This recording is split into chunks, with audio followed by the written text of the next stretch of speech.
Hello and welcome everybody to episode 14 of the podcast. I'm Michael. I'm Noah. And we are the Knights of Entertainment, a podcast covering deep dives into your favorite and unknown comic books, movies, games, and more weekly. We appreciate you tuning in and hope you enjoy the show.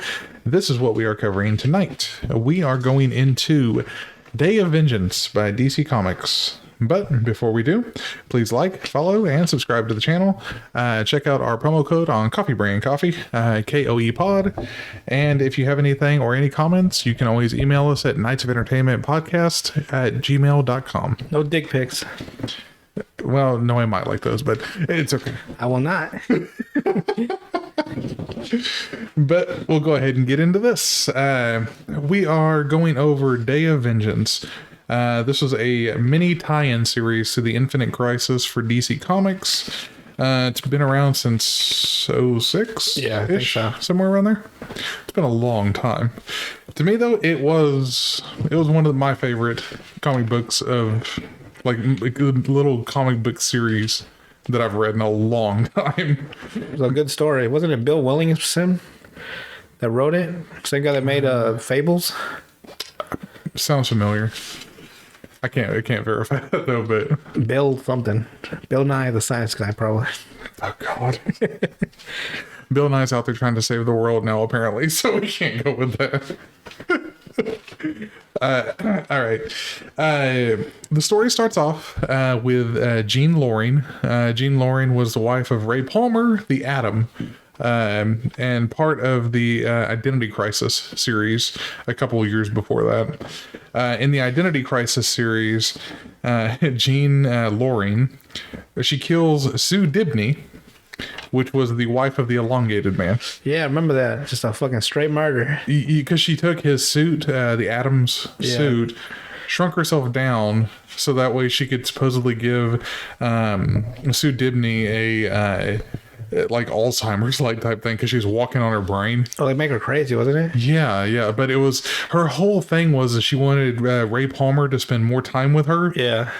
And so that way they would think about spending time with their families more. I lost her fucking mind is what happened. Fucking crazy. Leave it to DC. Just to scar you for life.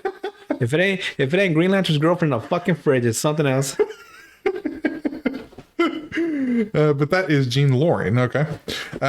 We start off with her. She's in a mental facility at this point, and she keeps talking to this purple gem that's laying on the floor. Oh yeah, I remember that. She's just talking to it, and the gem is seemingly speaking back to her telepathically, telling her that it wants to do things to her, and it wants her to put it by her heart and stuff like that. And she's like, "I'm not that kind of a person. Why? What do you think of me like that?" Just a weird. I don't remember that part. Yeah. She gives in though eventually, and when she puts this gem right there by her chest, basically, she goes up into this like purple like smoke light, and basically becomes Eclipso after that, because the gem, the shard, basically absorbs into her body.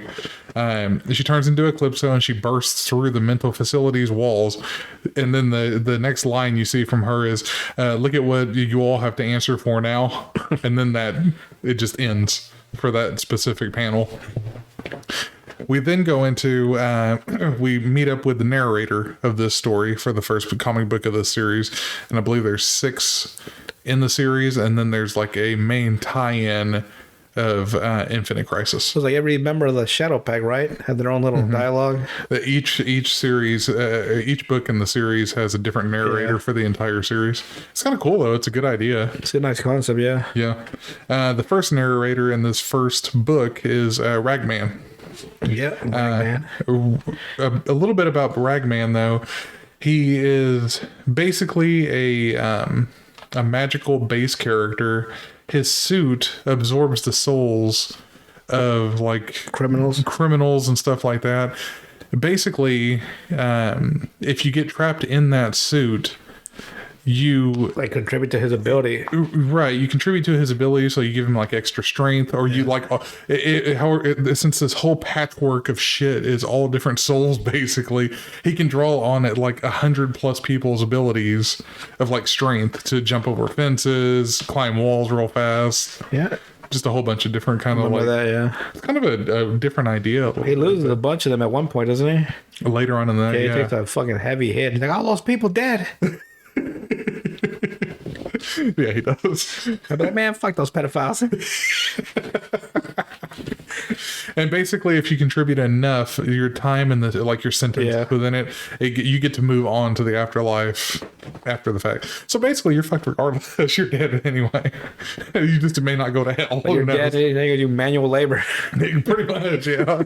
Even after being dead. We meet up with Ragman in Gotham City, like the number one place for him to find new patches for his. Does he have his pass? His pass from Batman to being allowed to operate in the city. They all gotta get. You didn't know this, but you all gotta get a pass from Batman to get in the city. They don't talk about it much. You gotta get a pass. Like, where's your Batman pass at? The funny thing is, though, is I think there was a comic book, and I cannot remember. It might have been this series where they're all in Gotham after it's been destroyed. Yeah, and they're like, it's right after. Yeah, and they're all asking. Like, it's just because of like the seventh age of magic was rising up, and Gotham just got fucked. It might have been Nightshade that brought it up in this, but she was like, nobody told Batman, did they? I wouldn't tell him either, bro. You just fucked up your whole city. Ragman is he's chasing this guy. There's this guy that he's chasing has killed his wife and his business partner for obvious reasons. Were they fucking? Yeah. Yeah. And he's absorbing him into the patchwork that makes up his suit. Yeah. What did just take just a piece of cloth over his dick to begin with? How did the patchwork start? How did had to be one guy at first? To know what the first one was? Yeah, the first one, dude, just around his dick. Was it around his dick? Or where else would you cover? His ass? Wouldn't cover my ass. We all got an ass. I don't want anyone to see this glorious dick. I gotta cover that first. Plus, I don't want to go to jail. So the next patch would be the ass. Then some shoes, maybe. I'm just walking around like a crazy homeless person. Yeah, at first, Ragman must have been horrendously terrifying to witness. If I remember right, though, the lore for it is that he was passed along the suit. Like it wasn't just something he had to start off with from ground zero. Someone had to start with ground zero. That probably would have been Kane. I guess you could keep your regular clothes, right? Yeah. And just have like the patch on your arm. Yeah. Like arm to sleeve, and then just build from there. Yeah. I guess I was thinking too perverted, which is where my mind goes straight off. Just imagine a superhero wearing just a patch over his dick. I'm here to save the day. Then you go to jail.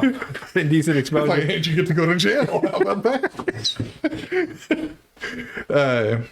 After absorbing the soul, Ragman, he starts getting nauseous and stuff like that because it still affects him. It does? Like whenever he absorbs a new soul into his body. Some sort of discomfort? Like a backlash almost. Damn, that sucks. And the guy's also kind of struggling within like the soul. They all struggle first. They stop. That's what he says too. Yeah, we all gonna stop eventually.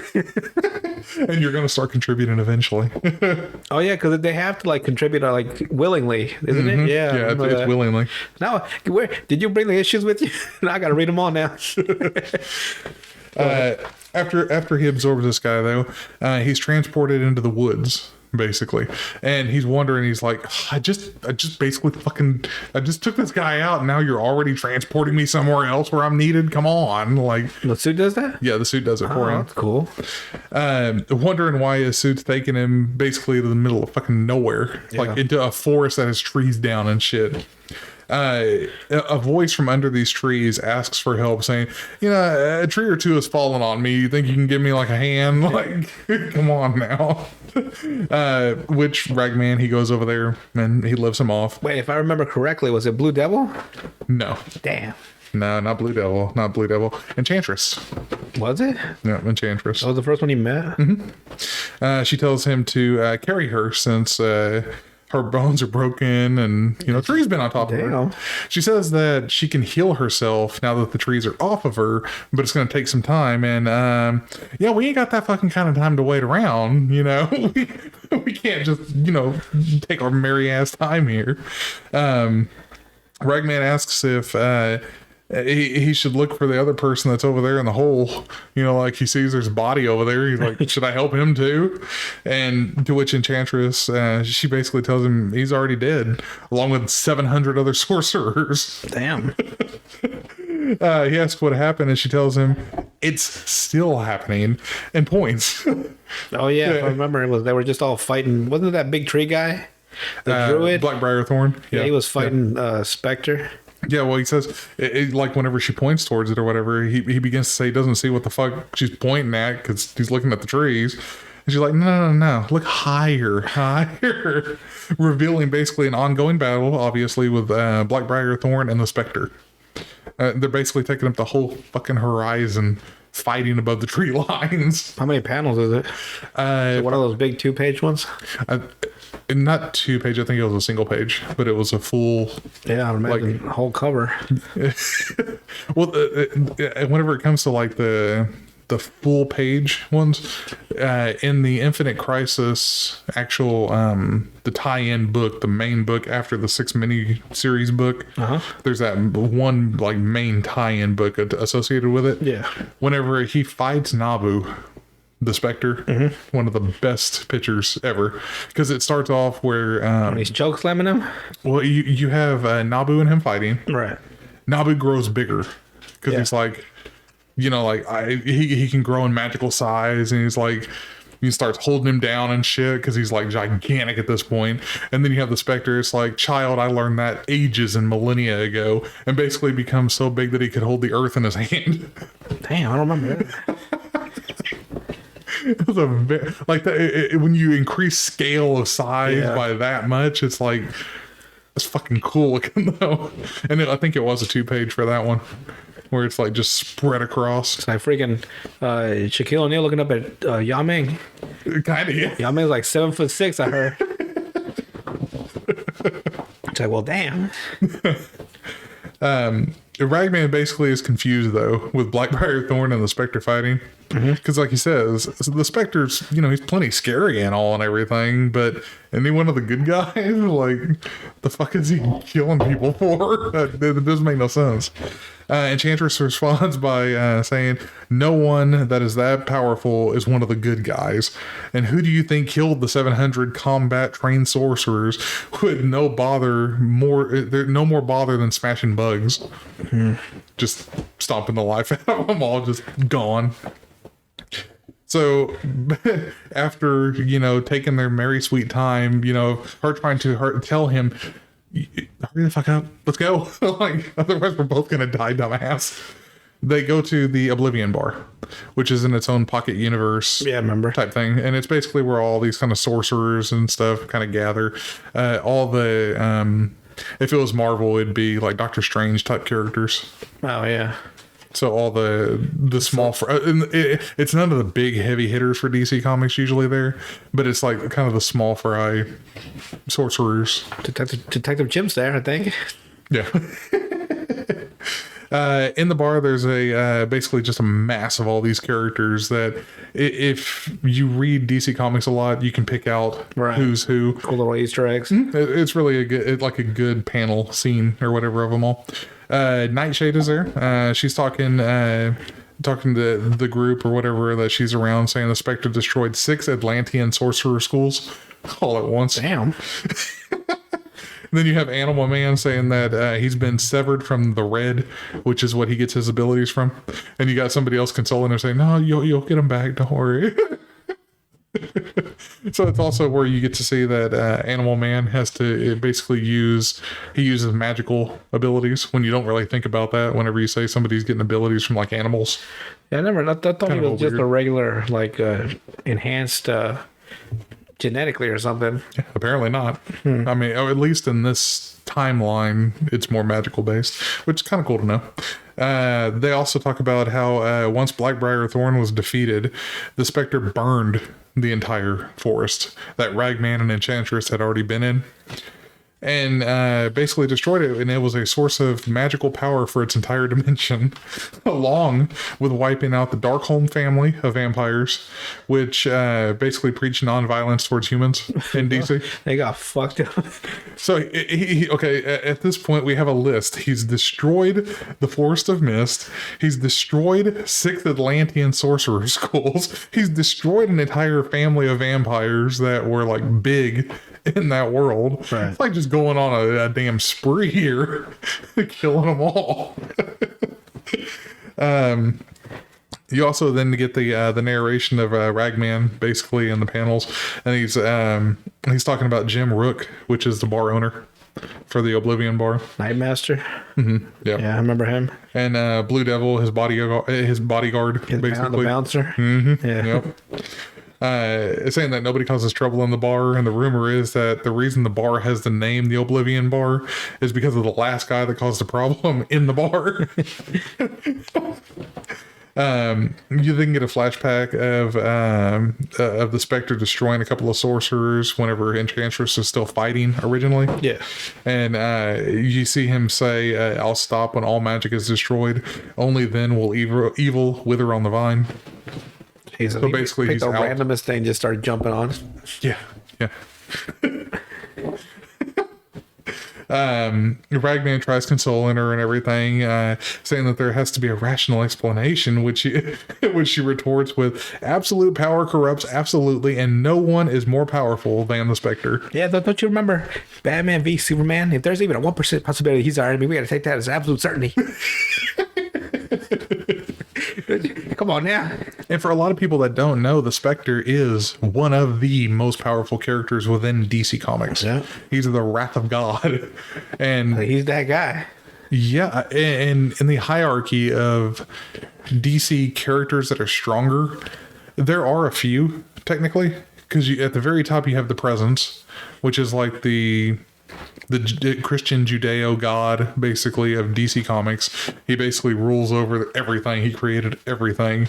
And then below him, you have Michael and Lucifer. That's number 1 and number 2, basically. And under them, you might have a few others. Like, I don't know how much you've read newer DC Comics, but you have, like, what was her name?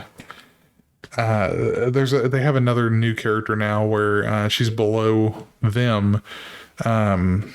Primordia or something like that.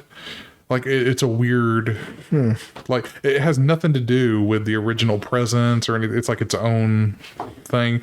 Then you have like Darkseid and stuff like that when you get a little bit lower, and the New Gods and all that kind of stuff. But Specter is right up there with them. And you don't really see him too much in comic books just because he's so overpowered. Yeah, there's not much to do with such a powerful character. Not really, yeah. No, and he's I still find the best version of him though was with Hal Jordan as the Specter. Parallax, or what was it? Hal Jordan became Parallax, and then And that became Specter. yeah, Okay, yeah. and basically went on a redemption arc the Yeah. entire time. But and so basically the Specter is like extremely powerful in this. Nigh upon unbeatable. No, I fucked that up. He's almost nigh omnipotent. I think that is one of his abilities, actually, is omnipotent. So I just know all shit.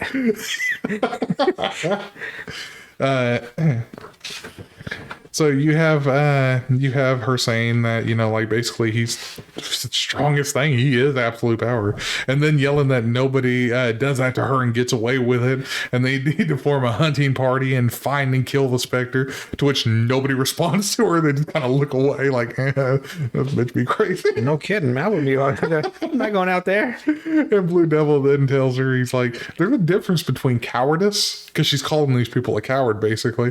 He's like, there's a difference between cowardice and unwillingness to commit suicide on your own. Yeah. Like, you just seen what he did to these other people, and you're gonna go fight him? Like, you're not the strongest person there is out there. Like, That's some balls, though. I'll give her that. yeah. And one thing too is that I will say the Enchantress in this book is nothing like in Suicide Squad. For the love of God.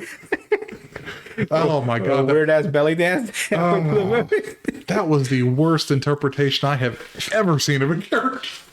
Like a combination of the Mummy and something else. It was like the Mummy and trash. Horrid. It just horrid. But after that, you have Ragman. He's like, everybody here at the bar is like small fry. Like, what about the big guns like Dr. Fate, Madame Xanadu, the Phantom Stranger, the people that actually have power that can't necessarily rival the Specter, but could at least put up a big fight against him, which he's interrupted by Detective Chimp, who says he doesn't know anything about the other big guns, but if they ended up like the black mouse that he's got in his hand, you can't count on them to save anybody. Like Mouse. That was Phantom Stranger, wasn't it?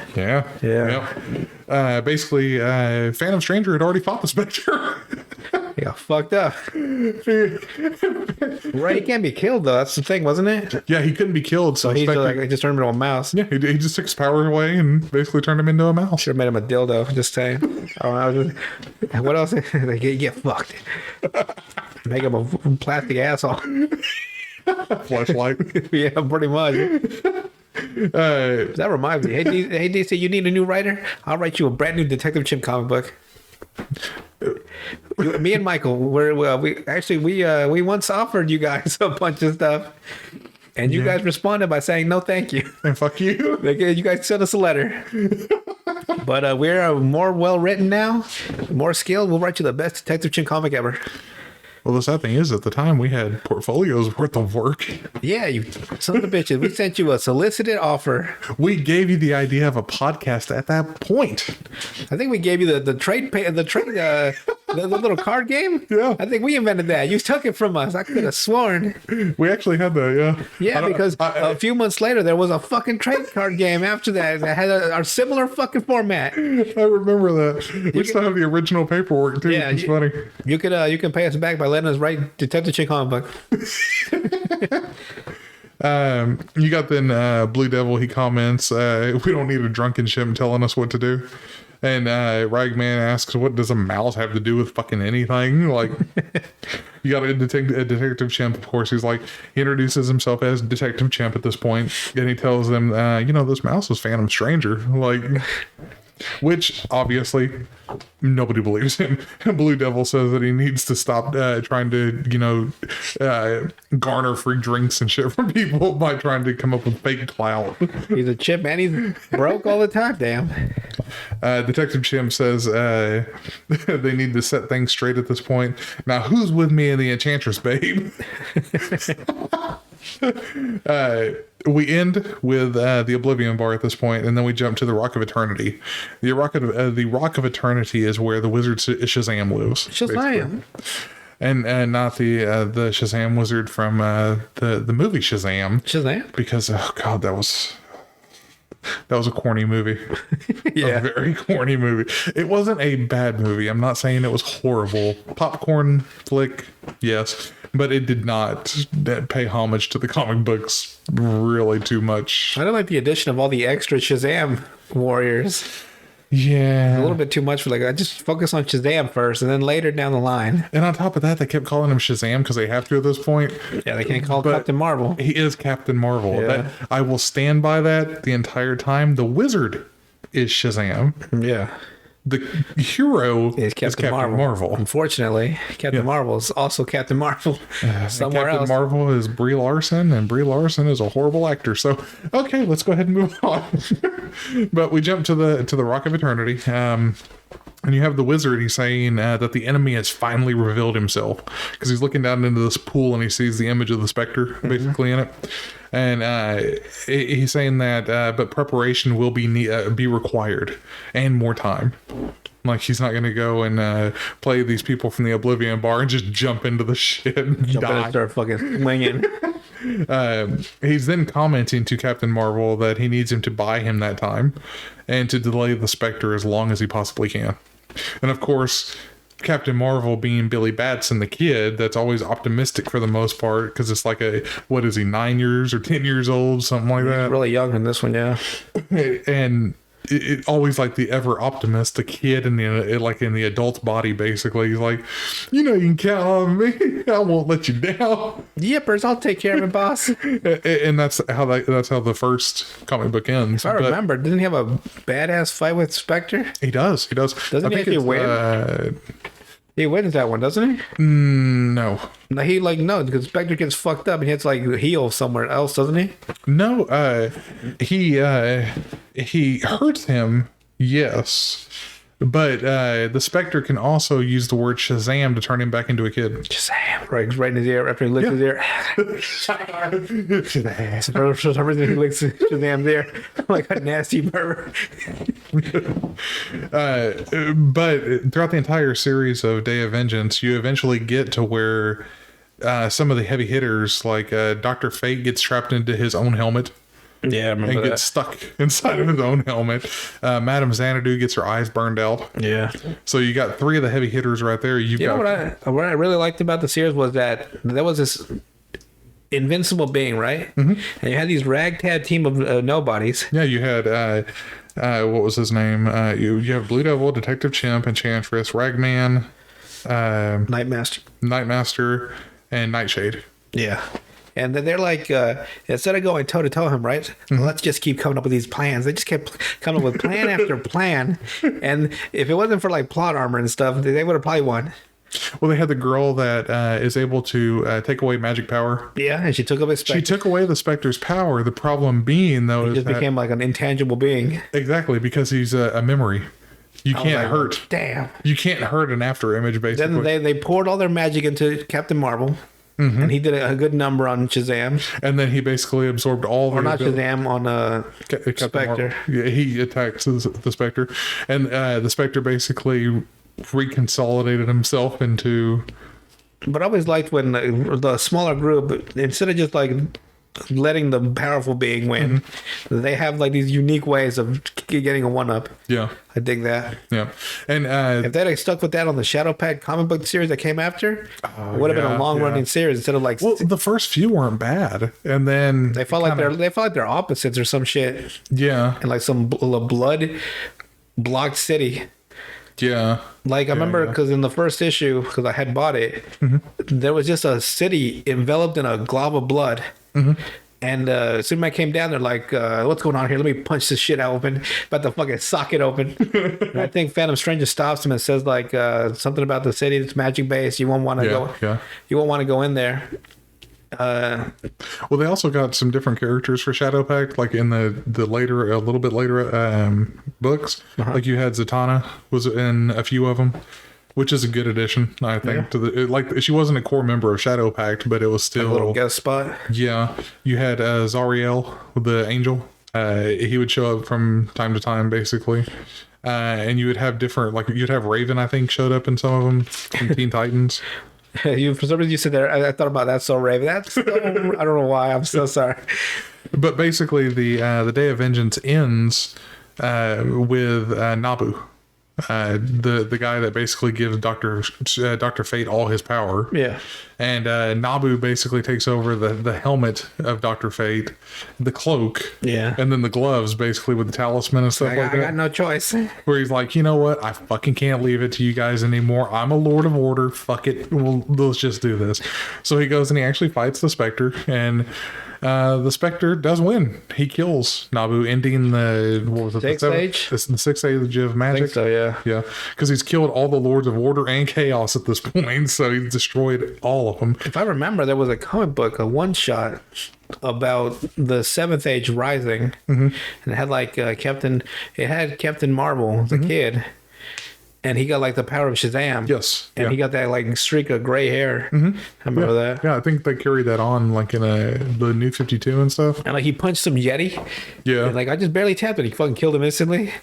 But it's funny because the way that they actually beat the Specter in the end is Nabu dying. He basically makes the Specter use so much magic power, it forces the presence, the basically the god of DC Comics, to notice. And he likens it to a dog barking so loud that the owner has to come and rein in the dog.